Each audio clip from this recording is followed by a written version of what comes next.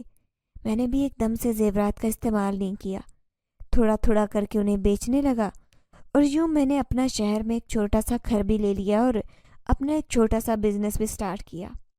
اماں اور بہن کو لے کر شہر والے گھر میں ہی آ گیا۔ سب رشتہ دار، دوست، احباب حیران تھے کہ میری زندگی اچانک کیسے بدل گئی، اور میں اچانک سے اتنا امیر کیسے ہو گیا۔ سب مجھ سے اس چیز کا راز پوچھتے، اور میں مسکرا کر لوگوں کو ٹال دیتا۔ میں کسی کو بھی اصل حقیقت نہیں بتانا چاہتا تھا۔ شامیر نے میری مشکل وقت میں مدد کی تھی، میں نے اسے اپنے کاروبار میں شامل کر لیا اور باقی دوستوں کی بھی مدد کرنے لگا۔ زندگی میں سب سیٹ ہو گیا تھا، بہن کی شادی بھی کر دی، مگر بار بار میرا ذہن تو اسی لڑکی کی طرف جاتا۔ اگر وہ میری زندگی میں نہ آتی اور مجھے یہ سب نہ بتاتی تو آج بھی میں حالات کی چکی میں پس رہا ہوتا۔ جانے وہ کون تھی، اب کہاں غائب ہو گئی تھی۔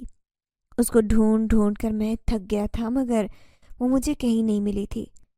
اور پھر ایک دن میں نے اسے دیکھا، آج بھی وہ روڈ کے کنارے کھڑی جیسے کسی کی منتظر تھی۔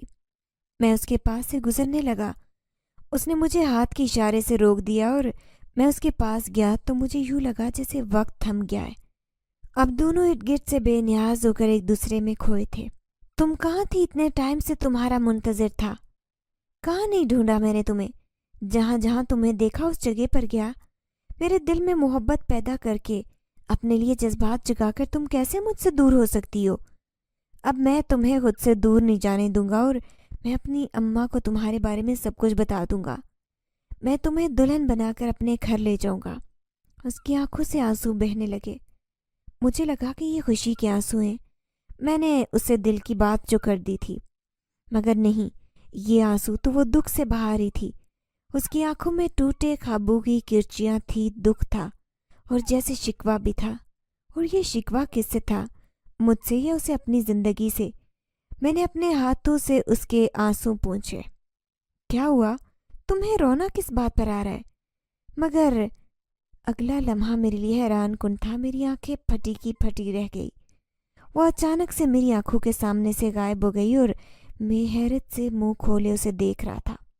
جہاں سے وہ غائب ہو گئی تھی، کہاں چلی گئی تھی؟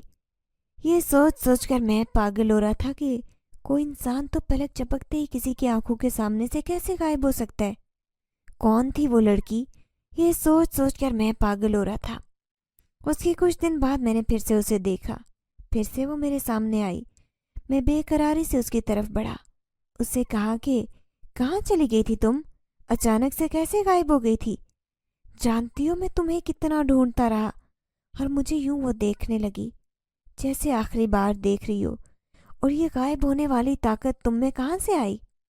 کیسے کوئی انسان ایسے کر سکتا ہے؟ وہ میرے کان میں سرگوشی کرتے ہوئے بولی کہ میں انسان نہیں ہوں، میں ایک جن زادی ہوں۔ یہ کہہ کر وہ مجھ سے دور ہو گئی اور میں پتھر کی مانند بت بنا وہیں پر آ گیا۔ میں نے ہنسنا، بولنا، کھانا پینا سب چھوڑ دیا تھا۔ ہر وقت میری آنکھیں جیسے اسی کی منتظر رہنے لگی۔ وہ جو بھی تھی مجھے اس بات سے فرق نہیں پڑتا تھا، اگر وہ جن زادی تھی میں پھر بھی اس سے شادی کرنا چاہتا تھا۔ جب بھی وہ میرے سامنے آتی تو میں اسے ایک ہی بات کہتا، میں تم سے محبت کی بھیک مانگتا ہوں، مجھ سے شادی کر لو۔ اور وہ کہتی کہ ہم دونوں کبھی بھی شادی نہیں کر سکتے، میں بھی تم سے محبت کرتی ہوں اور تمہاری مدد کرنے کے لیے ہی تمہاری زندگی میں آئی تھی، مگر شادی ہمارے درمیان ممکن نہیں۔ تم اپنے جیسی کسی اچھی لڑکی سے شادی کر لو اور مجھے بھول جاؤ۔ کتنی آسانی سے اس نے یہ بات کہہ دی تھی، اور کئی سال تک میں اس کا منتظر رہا کہ شاید وہ مجھ سے شادی کے لیے ہاں کر دے، مگر یہ بھی اس کے بس میں نہیں تھا۔ اماں بھی پریشان رہنے لگی، تم کیوں اس طرح سے ہو گئے ہو؟ الگ تھلگ سے کسی سے گھلتے ملتے بھی نہیں ہو، خوش بھی نہیں ہوتے۔ اب میں چاہتی ہوں کہ تم شادی کر لو، زندگی کی طرف لوٹ آؤ۔ پھر میں اماں کے آگے ہار گیا، ان کی پسند کی لڑکی سے شادی کر لی تھی، اور پھر آہستہ آہستہ زندگی معمول پر آتی گئی، مگر میرے دل میں جو زخم تھا وہ شاید کبھی نہیں بھر سکتا تھا۔ ناظرین، اگر آپ کو آج کی یہ کہانی اچھی لگی ہو تو ویڈیو کو لائک ضرور کریں۔ اگر آپ کو ایسی دہشت ناک، دل کو جکڑ دینے والی کہانیاں پسند ہیں تو ایسی ایک کہانی روزانہ سننے کے لیے ہمارے چینل کو سبسکرائب کریں۔ اجازت چاہتے ہیں، اللہ حافظ۔